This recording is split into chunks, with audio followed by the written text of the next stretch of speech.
Hello and welcome back to Strike Fighters 2 Royal Air Force, where we once again follow the exploits of Pilot Officer Reginald Hickenbottom as he flies Meteors with No. 54 Squadron over Germany. Today is July 1st, 1953, so it's been 1 week since our previous mission. Today we are assigned our first ground attack mission, so we are to strike a strategic target located along the Rüsselsheim overhead power line, attack and destroy the enemy storage shed. Call sign will be Oyster. We'll be taking 8 Meteor F-8s, takeoff time 8:59 in the morning over the target by 9:21, landing back at Geilenkirchen at 9:49.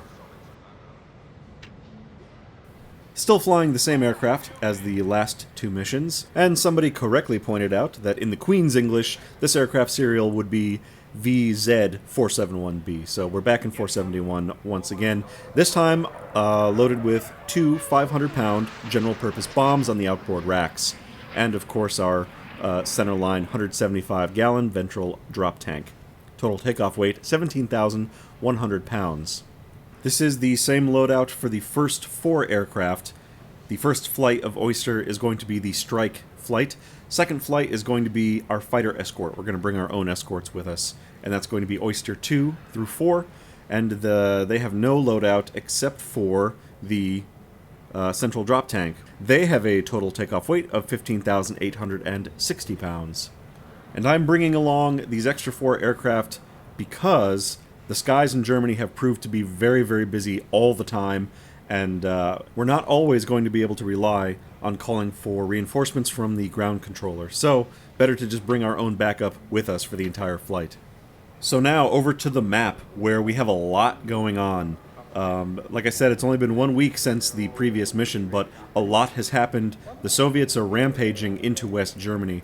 We can see here to the north around Hamburg, major offensive along the coastline from the Soviets. They have captured Hamburg and the surrounding cities. 90-plus T-54s occupying the city right now, and actually, according to the remarks, they are still conducting an offensive operation into Bremen.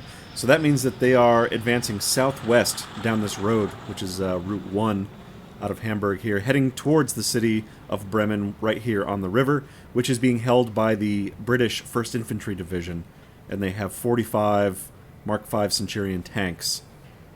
The RAF squadrons at Fassberg are still holding out for the moment, but you can see that airbase is right on the front lines here. They are very close to possibly being overrun.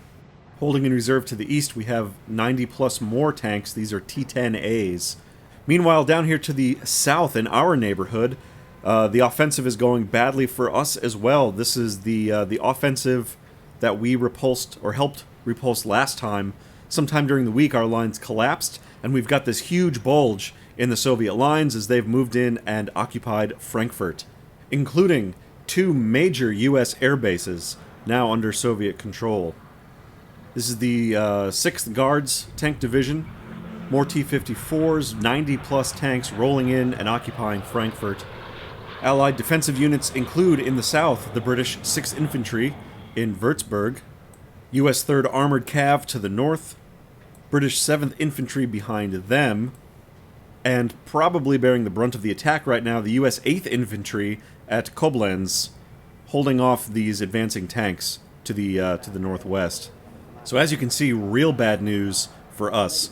Now we've got to start flying these flights into what was, until just a few days ago, friendly territory. You know, West German citizens, Frankfurt, a major city in West Germany, and unfortunately now we have to deny its services to the East Germans and Soviets. So that's what our mission is dealing with here today.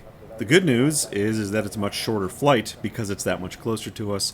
Taking off from Geilenkirchen, we'll do one orbit to get all 8 aircraft up and in formation, heading east, arriving at waypoint 4 just outside the city of Gießen at 6,000 feet, and actually I'll be taking us in even lower than that.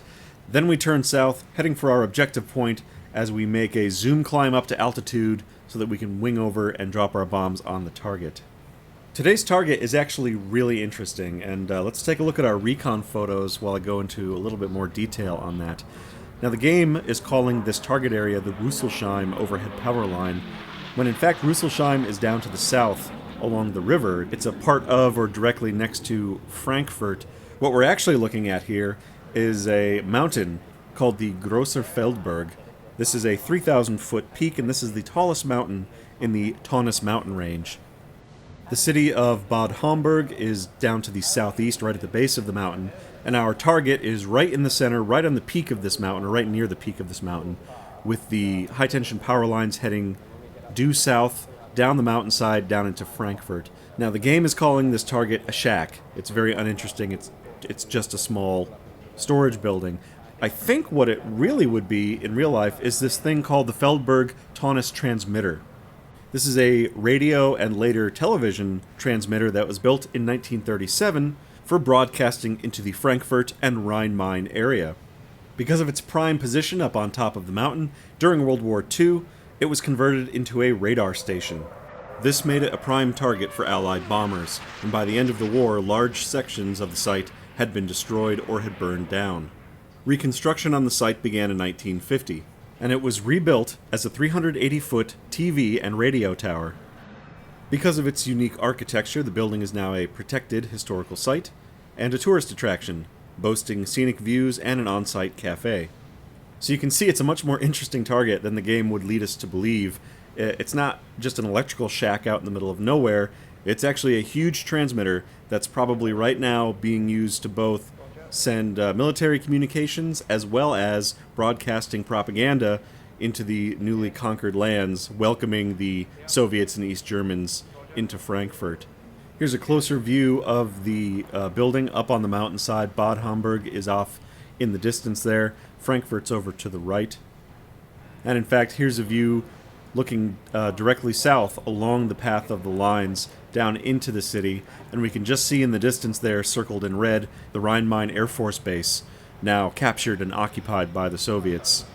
So after we strike our target, it's back out to the west to waypoint 8, and I'll once again keep us low following the terrain as we make our exit back into friendly lines, crossing just north of the Buchel Air Base before circling around and heading back to Geilenkirchen up on the Dutch border.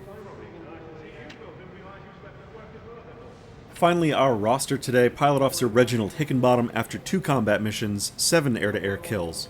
My wingman today in Oyster 2 is going to be Pilot Officer Brendan Barry, whose skill is quite low at only 63, but his condition's 95 and his morale is 98. So maybe we can give him a little more experience today to get those numbers up. Leading the second element in Oyster 3 is going to be Flying Officer Malcolm Hogg. His wingman in 4, Pilot Officer Bill Robinson. Leading the second flight is, once again, Squadron Leader Sammy Wilkinson, who has 4 air-to-air kills, just 1 more, and he'll be the second ace in the squadron. And he actually suffered a shoot-down last week in the previous mission, but luckily, no ill effects. He's back, ready to go. His wingman, Flight Lieutenant George McLaughlin, which I believe was with us last time as well, and the second element of the second flight in Oysters 2-3, 2-4. As promised, I'm putting the Allard twins together. James Allard, Adrian Allard, covering each other's backs in the second flight. For no reason other than I think it's funny. I think it's fun to have a headcanon that they're not only brothers, but they're twins, and that they're always going to fly together. Okay, and that's going to wrap it up for today's briefing.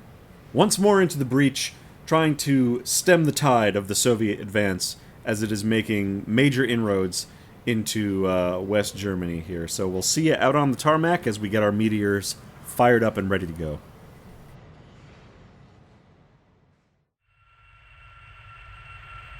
Red 1. This is Power. 150. Over. You're clear for takeoff.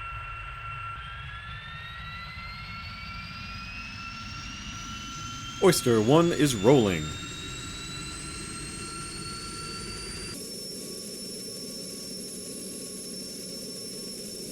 Lifting off gear up, you can see the two 500-pound bombs on the outboard pylons there.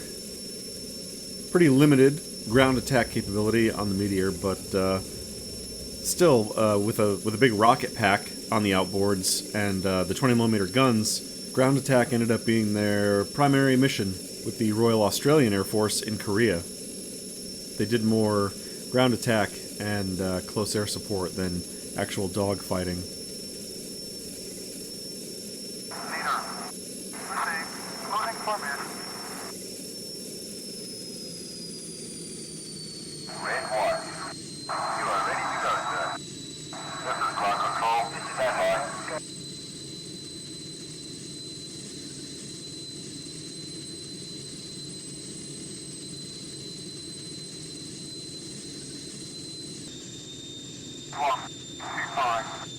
Heading. Lutek. Enough on my orders. Red 1. You are ready to go, sir. Good luck.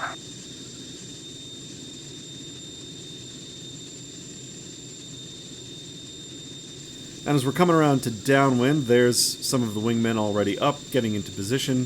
Geilenkirchen, the town itself out there in front of us. Red 1. We'll be flying right over as we roll through the pattern. Wingman right under the nose.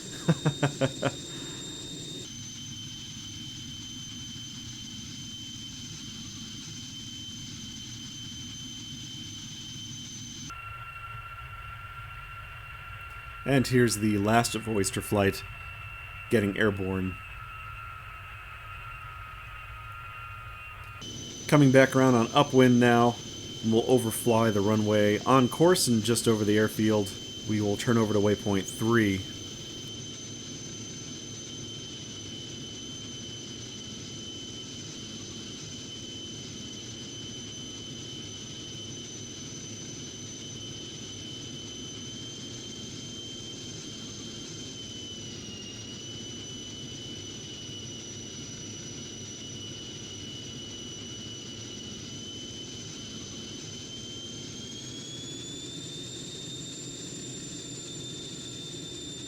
More of the wingmen coming up and zooming by.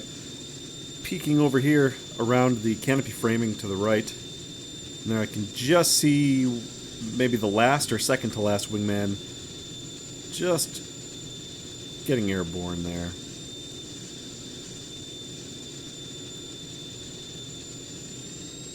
Throttle up to 1100 RPM. Now in the first episode, I flew most of the mission with the stupid air brakes out, and if we look over here on the left, that is the actual air brake handle. So we do have a visual indication in the cockpit, so something I'll definitely be taking a closer look at, or keeping a closer eye on in the future. We don't have any indicator lights for the air brakes, but we do have the lever, so if it's pulled back, then we know that they're deployed. So we want, in combat, we want the throttle to be full forward and that lever to be full forward. That means we've got max speed.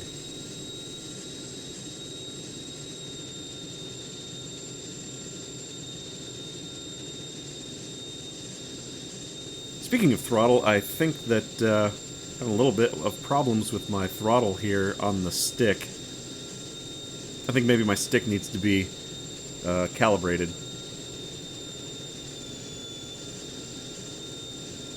Because I'm setting the power, and it's sort of dancing up and down, but there's nothing I can do about it now, so we won't worry about it.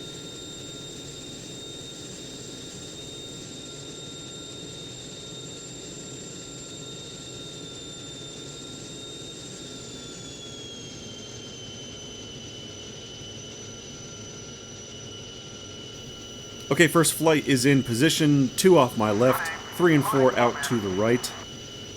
Yellow leader. Okay, going to next waypoint. There is the second flight behind me.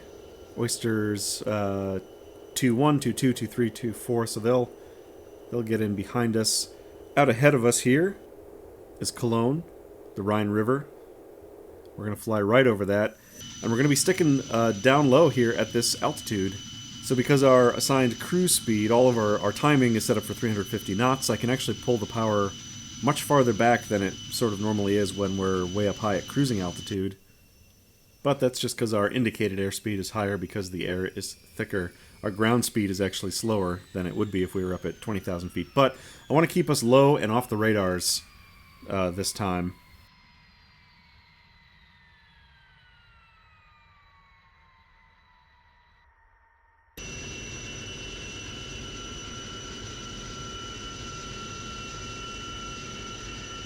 Out to our right is the airbase and I believe the city of Norvenich. Okay, closing We've formation. got Belgian air units based out there. Route 44 down there on our left, heading up into Cologne, which we can see stretching out to our left up into the north, sort of merging right into Dusseldorf up to the west, Wuppertal on the far side of the river. Fine. 3 seconds. Stay on course. Route 1. Fine. We'll bump the speed up a little bit, so we'll set at 900 RPM. Fine.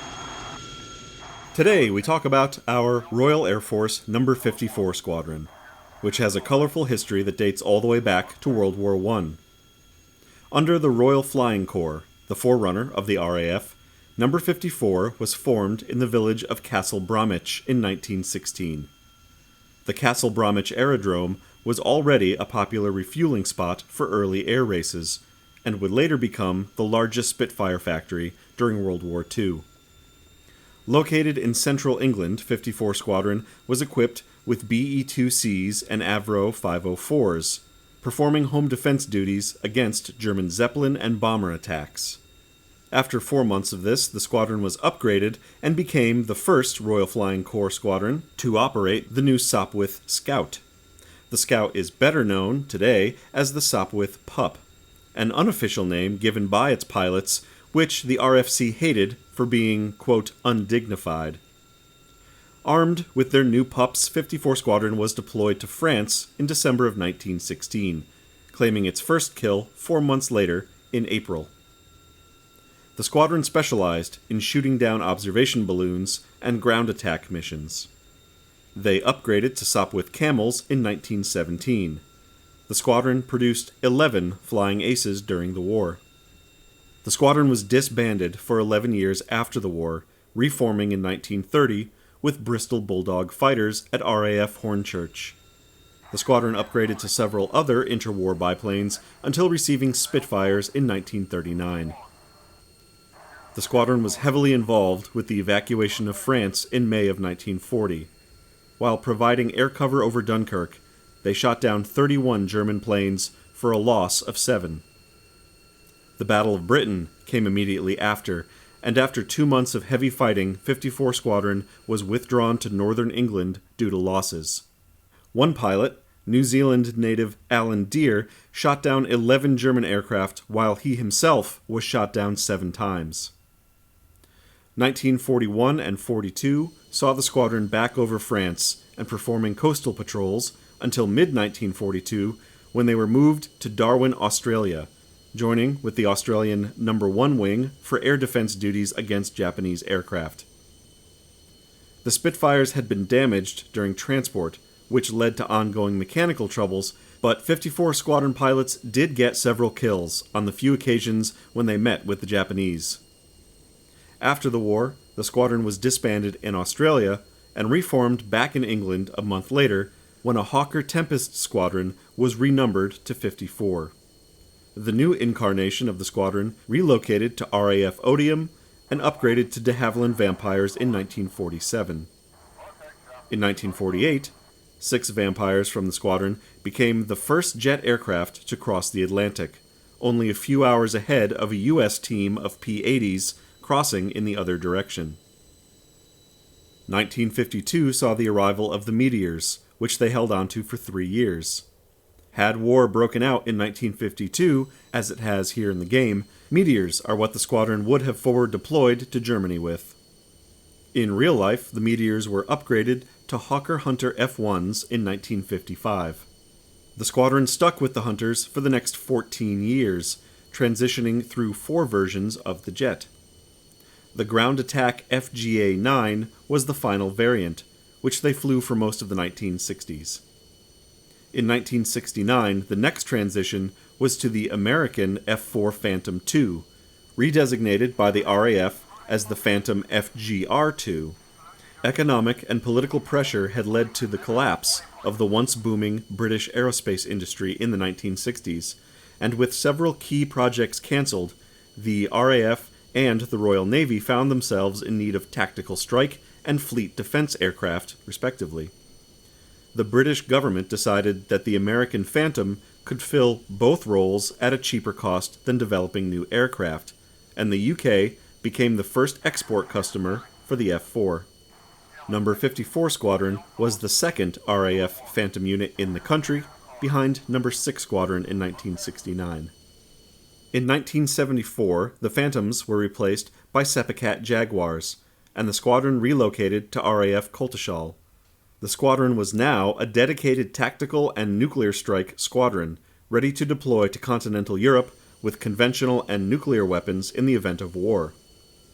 The squadron deployed to Turkey in 1991 to fly missions into northern Iraq during Operation Desert Storm, and flew flights over the Balkans during the Yugoslav wars during the rest of the 90s. With the retirement of the Jaguar fleet in favor of its replacement, the Typhoon, 54 Squadron was disbanded in 2005, reforming as a reserve training unit. Today, the Number 54 Reserve Squadron at RAF Waddington trains electronic warfare crews to operate E-3 AWACS, Nimrod, and Sentinel reconnaissance aircraft.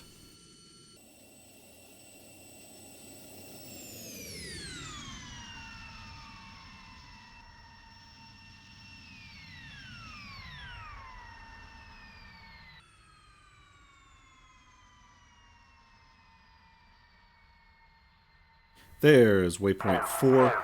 That's our initial point, so time to turn to the south, to our right, and start heading in towards our target. And also beginning our climb up to altitude so we can make a dive bombing run on the shack/antenna.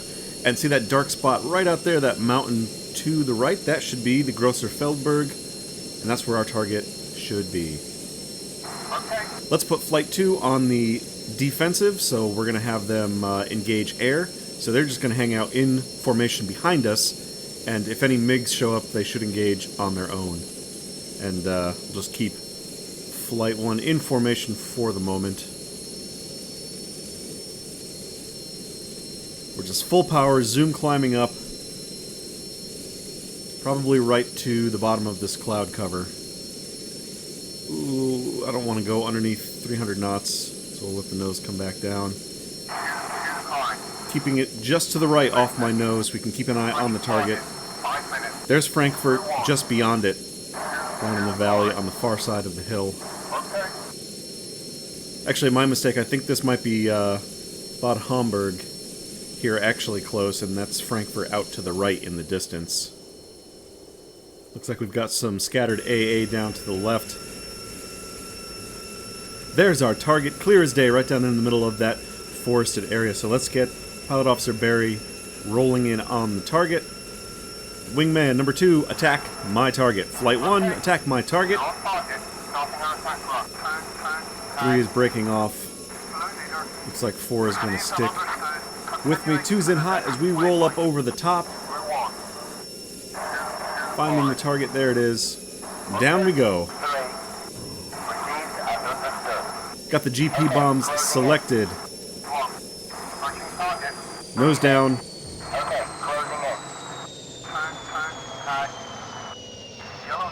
And bombs away. Oh, and it looks like a direct hit, but Maybe not. Oh, shit. Did we hit it? We definitely did not destroy it. God damn it. Alright, switching over to my cannons now as, gonna keep an eye out for MiGs. It doesn't look like the wingmen actually completed their dive bombing run, so we'll circle as we let them make their attack runs, and hopefully they can finish off this building.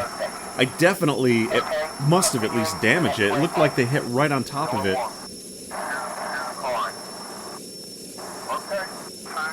Okay, threes and hot. We've got a bandit at 12 o'clock, 4 miles. Where's he at? Where is he? I don't see him. He's now at 1 o'clock, 2 miles. So very close. No eyes on him just yet. And it's a MiG-15 Faggot A. Oh, he's down underneath us. There he is. He may be trying to pull in on my wingmen while they're making their runs. In fact, 3 is off. Nope, there's the MiG pulling in around behind me. And 2 is off, so let's... Are we going to see hits? Oh, man. That's a miss out in the woods.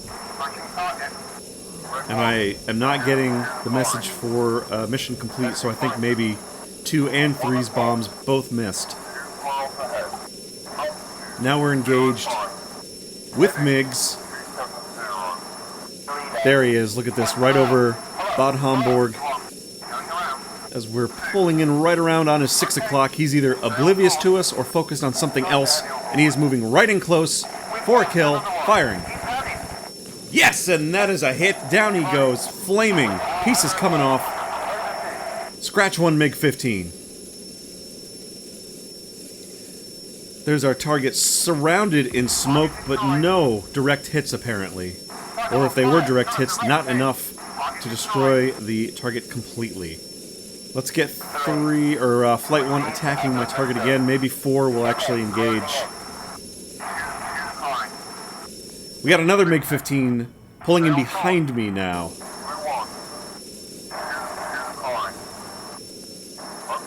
Two should be watching my back. And look at that, there's actually someone behind the MiG, friendly, moving in, and he's firing. Yes, and he takes him down. Second MiG splashed from behind. Great teamwork. That probably is my number 2. That was probably Barry. 3's firing guns at something, and it looks like that's him down below. He's making strafing runs on the primary target now. I don't know how effective that's going to be, but that may be our only recourse at this point. Okay, so I guess that was just a flight of 2 MiG-15s, because our closest bad guys are supposedly more than 50 miles away. But of course, that's just ones that are showing up on the radar operator screen. There may be stuff closer, so we'll keep an eye out, but we have at least a breather for a moment. And what are we going to do here? 3's in hot again.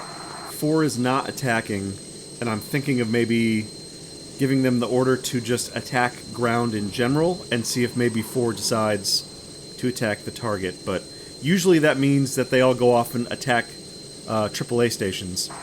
There he is. There's 3. Direct hits right there on the shack. For no effect, unfortunately. Let's do it. Hey, Flight 1, engage ground. And let's see if 4 does the smart thing. Drops his bombs on our transmitter here. Just for schnitz and giggles, let's roll in and do a strafing run of our own.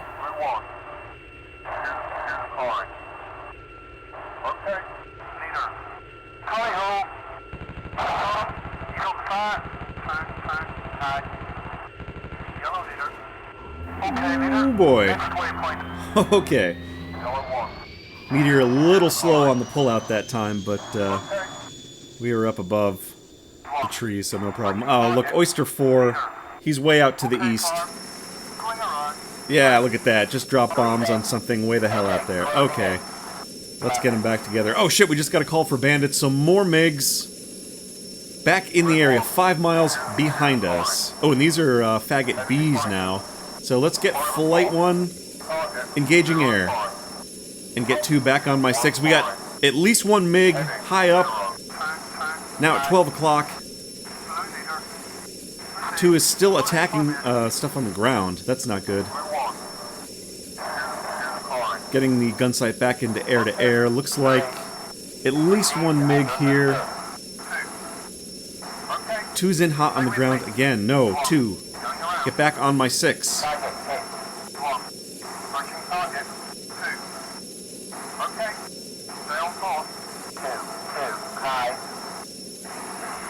Okay, this MiG-15 on the Meteor's tail on a wingman. Oh no, and he's taking damage. We've lost a wingman. Oh, is he spiraling out of control, minus a tail assembly. But here's this MiG right close. Oh, and we clip his wing off.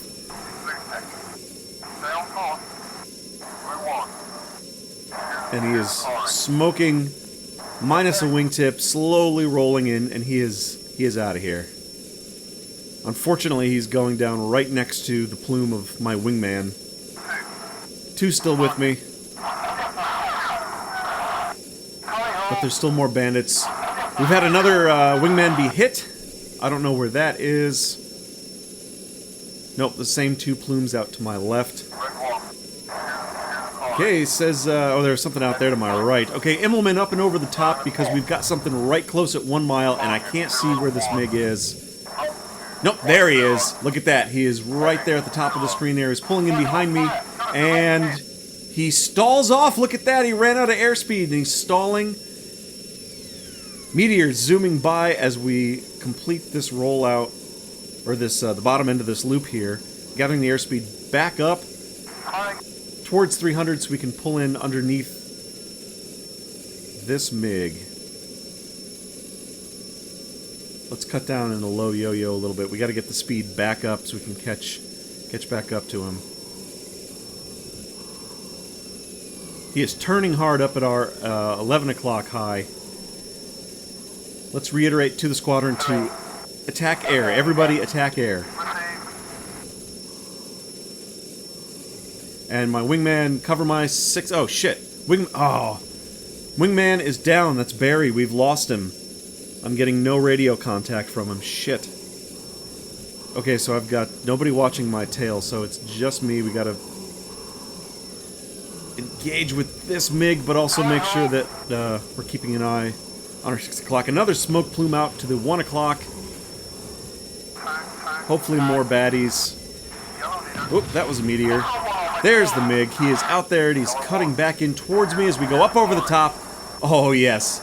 Look at that. Look at that. He's cutting right back in behind us as I'm winging down over the top, right in behind him, dropping into his 6 o'clock. Looks like he's chasing some more wingmen. But I see other wingmen chasing another one. Oh, man, we're moving in on him fast. There we go. Had to fire before we got too close. Flip him the old bird. Oh, and he blows a wing off. That was a Soviet MiG, by the way. Again, red stars. And we were right over the top of him, giving him the gentleman's salute as his plane came apart. We got another spec out here. Okay, another MiG-15 and a Meteor in the slot position right behind him. Friendly Meteor, so let's pull in behind this wingman. See if he can get the kill. Slow down, slow down. Oh, and he is firing. Perfect shot. Come on, finish him off. We'll get to watch this. Whoa, did he just get hit? Oh no, those are... The shell casings from the 20mm are coming off the bottom of the Meteor, and probably ingested a couple of them into the old intakes there. And that is a kill! I didn't know what the hell I was looking at. I thought the wingman was getting hit from behind at a panic moment, but it was actually just, like I said, shell casings coming out of the chute. Pretty cool to see. And we're picking up light flak as we pull up and away over Bad Homburg. And the sky is clear, bad guys. So let's get everyone back into formation. Oh god, looks like we've lost 2 and 3 out of the first flight. 4 was the only one to respawn. And we're gonna have to leave with the primary target intact. So let's get the hell out of here. Let's see, what do we got here? I think this is Route 3 heading northwest out of town, out of Frankfurt. So let's get down, we'll just follow this. This is vaguely heading in the direction of our egress waypoint. Right down on the deck here.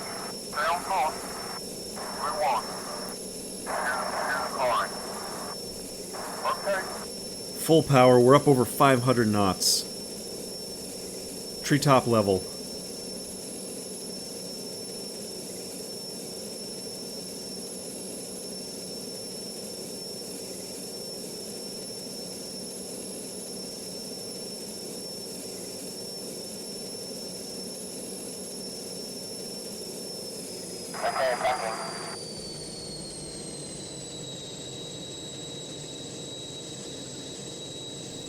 And waypoint is out to the left, so here's where we're going to take our leave of Route 3 up over the ridge here. See you later.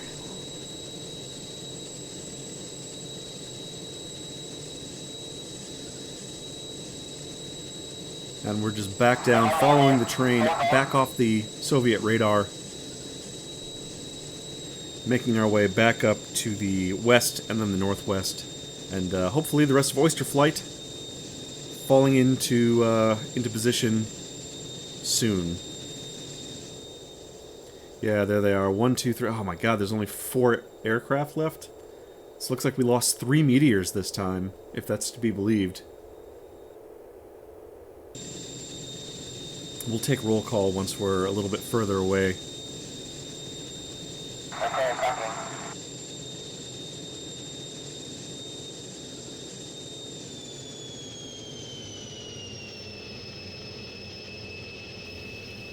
Bring the power way back so those wingmen can keep up. Looks like maybe a roadside rest stop, or a little restaurant or something.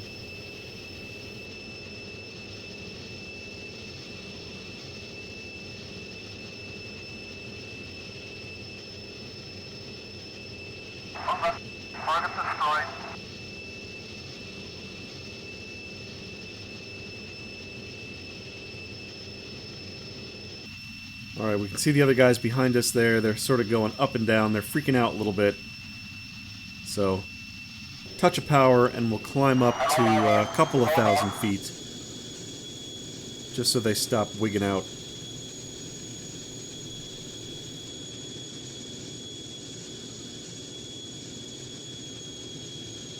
And we're crossing a river here. Is this the Rhine already? Oh shit, look at that. It is. This is the Rhine down to the south.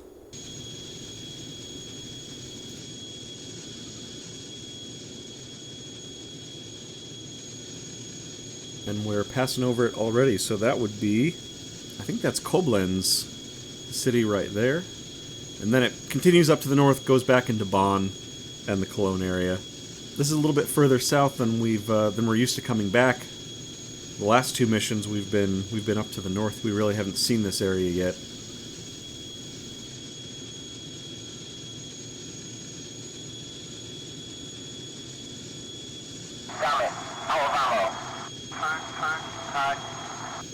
Bad guys still plenty of miles away.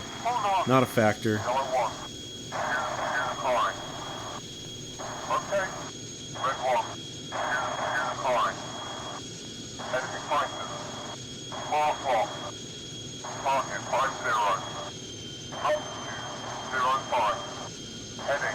Crossing over another major roadway down there, that's Route 61, also heading northwest up into the capital area.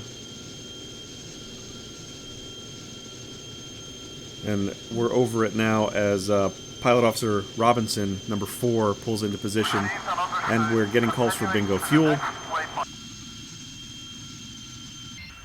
Yeah, so there's 4. There's 2-1. Squadron Leader Wilkinson still with us this time, but he lost his number 2. Oyster 3 and 4, the Allard twins, still with us, thank God. I'll actually be really sad if we lose those guys. I don't know why. I don't know why I have this random attachment just because their names happen to be the same, but it tickled me. So yeah, so we lost 3 wingmen Now, last mission, we lost what was it, 2? I think we had a 7-to-1 kill ratio. We downed 14 MiGs for only 2 lost, and that is not going to be the norm, I'm sure. That's just... all the pilots are still inexperienced at this point, and we just got super lucky. So that's not something that we can hang our hat on, that we're just going to dominate the Soviet pilots for the rest of the war, because that's not going to be the case at all. Now, it is interesting to note that in the 50s and 60s, the CIA, in some of their now unclassified reports, they did make the assessment that Soviet pilot training was definitely inferior to that of the UK's and the US's, and that mostly just had to do with the basic differences in doctrine between the East and the West. So you have the Soviet system of interception, which is controlled basically 99% by the ground radar controller.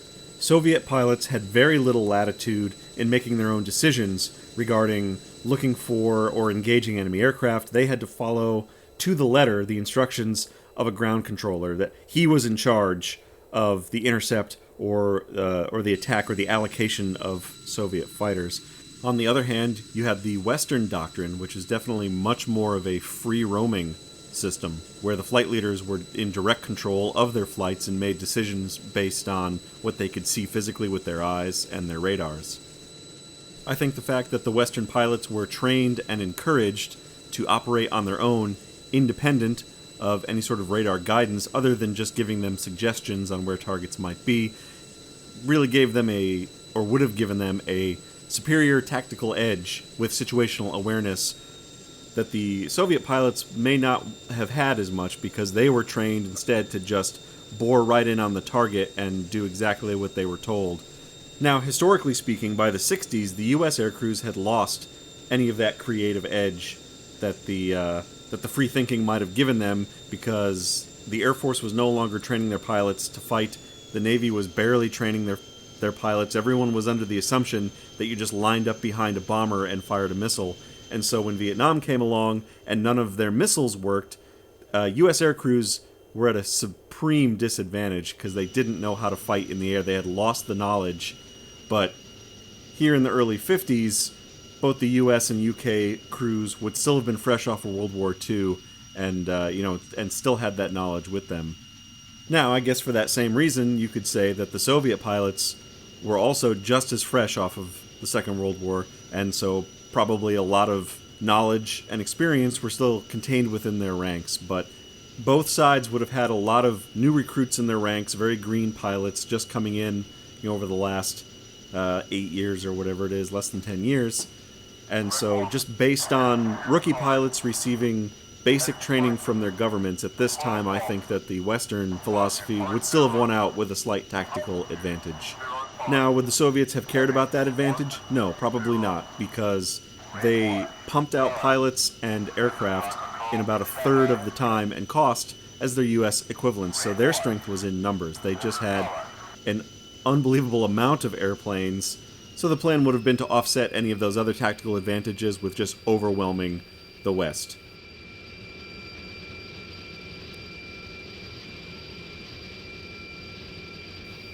We're just hitting 5,000 feet now. We'll drop back down to like 2 as we swing around into the Netherlands. And then we'll turn back in to make our overhead 360. And as we hit this waypoint, the wingmen should automatically break off and begin their landing approaches.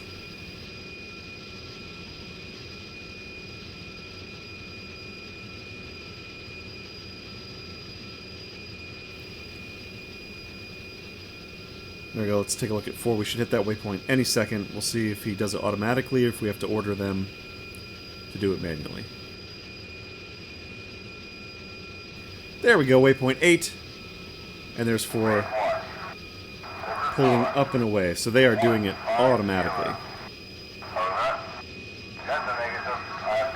Winds 5 knots at 150. We're cleared to land runway 9. Circling back out for a mile or 2 more. There's 270 degrees. Now we'll make this 180, come back around for the overflight. Okay.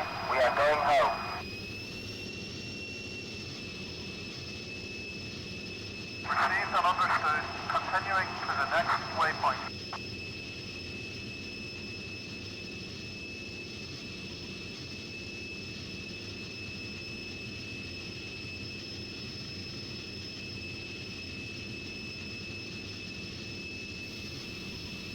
There we go, rolling out right on runway heading. We've got wingmen in the pattern. There's one right out to my right at 1 o'clock. Let's pull up and over him. Okay, looks like we're clear. And we'll actually do the flyover just to the right of the runway, staying clear of the center line in case there's a wingman I don't see. Just want to make sure we're clear of any traffic. Throttle set at 800 RPM, more or less. I want to get us back up to 350 knots for the overflight.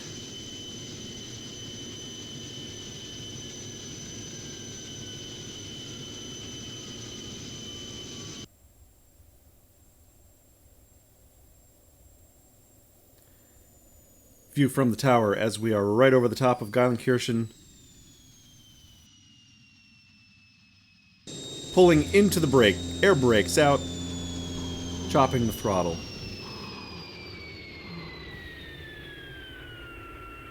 Coming around into the downwind leg. And I've noticed that even with the brakes out and the throttle idle, it still takes a minute for the plane to slow down enough to get down underneath our gear and flap speed. So there's 200 knots. We're looking for 170 for wheels. And there's the first of the wingmen making their way in, just coming right towards the threshold there. There's 170, so we're good for gear. Gear lever down. And there's less than 150 for flaps. Full of flaps, and we leave the air brakes out as we bring the throttle back up, spooling the engines to a useful RPM. And just out there to the left, 11 o'clock. Moving to 10 o'clock is the next wingman. We're going to pull in right behind him. We'll slot in for our own landing.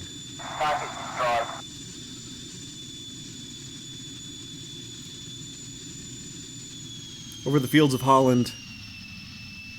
Coming around. That's the border with Germany right there. Right at the edge of the airfield. Try to maintain a safe spacing behind that wingman, because he's gonna touch down and slam on the brakes and stop short until he disappears, so we want to make sure we don't hit him. So we are nice and slow. We're just kissing 120 knots. I'm hearing a bit of stall buffet.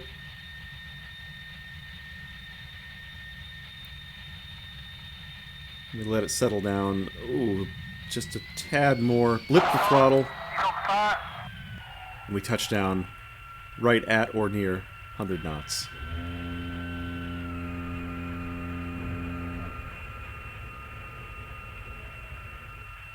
Last wingman in the background on the approach behind us.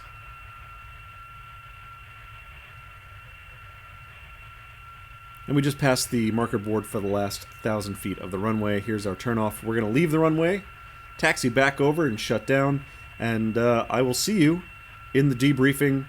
We'll take a look at how this mission went, if we were awarded any points at all, and what the final outcome was. All right, we'll see you over there.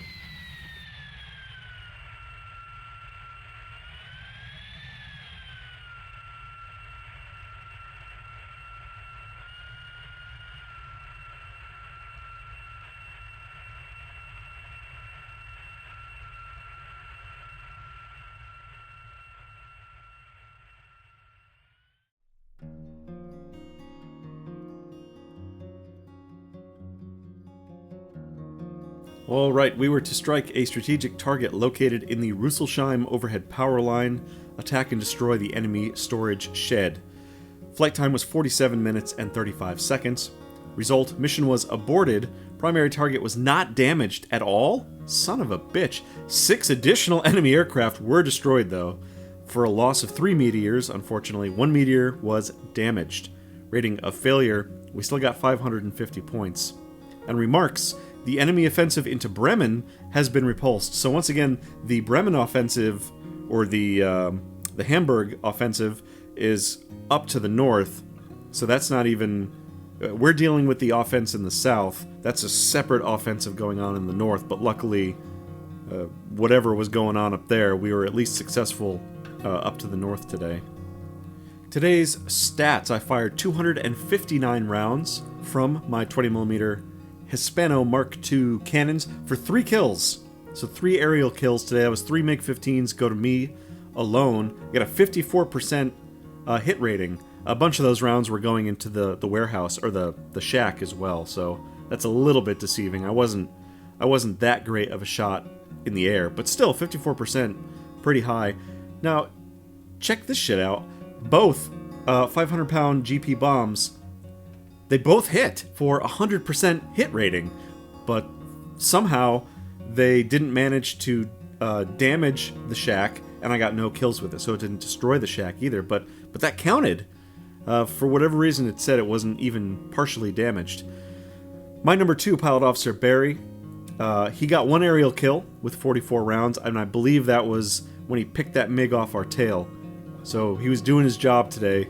My number 3, Flying Officer Hogg, he dropped both bombs, fired 188 rounds, and he actually got a hit. He got 69 hits, but no kills. So I don't know exactly... oh, yes, I do know exactly what he was firing at. He was making strafing runs on the primary target as well. So he ended up not getting any kills. He was also shot down.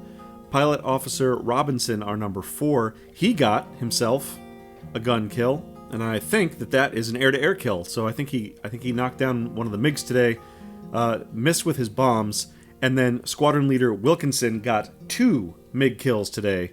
So he just made ace today. He should be up to 6. And for some reason, McLaughlin and the Allard twins ended up not firing anything. So I wonder if they just ended up in a weird position over the battlefield where they didn't get close enough to the MiGs in time to be able to engage them. Okay, yes, confirmed. Squadron Leader Sammy Wilkinson is the new ace of the squadron with 6 kills. Unfortunately, Flight Officer George McLaughlin, straight up POW, punched out over the target, safely made it out of the plane, but unfortunately immediately captured by Soviet or East German forces. More ominous, or more hopeful, depending on how you look at it, Flying Officer Malcolm Hogg missing in action, as is Pilot Officer Brendan Barry. So my numbers 2 and 3 both shot down, also over the target, over Bad Homburg. Neither of them, we know where they are. They're just missing.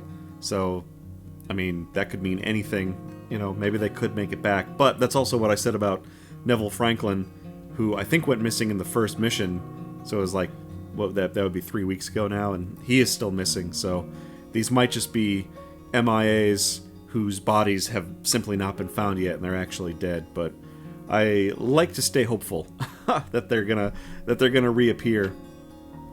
Here's the log. 9, 19, and 23, I dropped both GP bombs, general purpose bombs, and they both hit the storage shed. Right here, it clearly says hit storage shed. Didn't do any damage, or didn't do enough damage. That is unfortunate. And then 9, 20, 29, and 34, Hogg and Barry. That sounds like it'd be a really good fruity wine. The Hogg and Barry dropped their bombs, also just missed. Landed out in the woods, blew up a bunch of trees. 9/21/12, I hit that first MiG-15, destroying it. Down it went. Less than a minute later, Squadron Leader Wilkinson hit his first MiG-15, also destroying it here at 9/21/57. Oh boy, here's Hogg shooting up the whole site, and then here I am shooting up the site. I hit the power plant structure with the cannons and the shed. Didn't do any actual appreciable damage. There's Robinson dropping his bombs out on the, probably, I would guess, this S-60 AAA that was down to our, what was that, south, I think? It was closer, or maybe to the east, yeah. over by the city. Unfortunately, he missed with those as well. Check this out, though. At 9:24:36, Pilot Officer Barry, again, that's my number 2, made a strafing run with his cannons and hit and destroyed an S-60. So I'm not even sure where that was. Maybe that was out to the east as well. Right after that attack run, we see 9:24:40. Here's a MiG-15 firing cannons at Barry. So one probably moved in on his tail as he was pulling out of the attack run. Here's 9:25:07. Flight Lieutenant McLaughlin was hit by a 23mm cannon, getting shot down near Bad Homburg. 9:25:17. This is me shooting down a Faggot B. Oh, so this was just seconds. So that was actually Flight Lieutenant McLaughlin that we watched get shot down. It blew his tail off, and then we pulled in behind that same MiG and shot him down. And here at 9:25:42, here's Pilot Officer Barry getting hit by a 23mm, shot down near the Frankfurt AM overhead power lines. And then our final loss, here's 9:26:55, Flying Officer Hogg, hit by another MiG-15, and he was shot down near Bad Homburg as well. Fate unknown. Here's the last 3 MiGs killed in quick succession. 9:27:52, I knocked down my MiG-15, Squadron Leader Wilkinson gets his, 9:28:28, and then Pilot Officer Robinson, again, that was our number 4. He, sure enough, got an air-to-air kill today. He knocked down this MiG-15 Faggot A, and I think that was the last thing. Yep, that looks like the bottom. So, Robinson squeaking in a kill today, Wilkinson getting his 2, and then I got 3. So again, we did have a good air-to-air performance today with these Meteors, and I'm continuing to really find them a joy to fly and to fight with. I find them to be really good in combat. I like them a lot. But we're just going to keep plugging along on our missions and hopefully stopping this Soviet incursion into West Germany. Come back next time and see how the war is progressing. We will see you then.